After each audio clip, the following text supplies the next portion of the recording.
I received a copy of The Ferryman by Justin Cronin from NetGalley and Random House. So thank you to them for providing me a copy of this book in exchange for my honest review.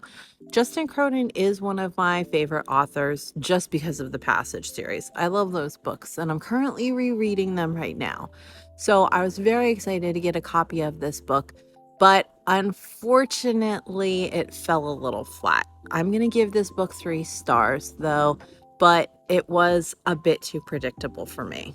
This book follows our main character, Proctor. He's a married man who lives out on this perfect utopian society island, and it's his job that when the residents of this island are basically too old or when they feel like rebooting themselves into another life, it's his job to ferry them from the island off to this boat that takes them to what they call a nursery where they get to be like rebooted, regenerated kind of a thing.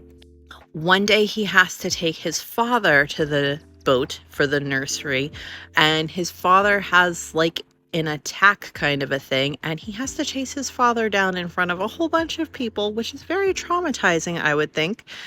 And his father starts babbling stuff. So, there's conspiracy nonsense immediately happening.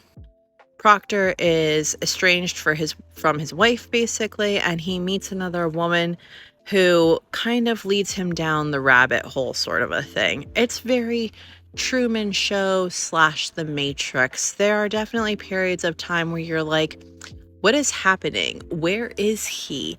Is he hallucinating? Is this really happening? Those kinds of things. And I enjoyed that aspect of it.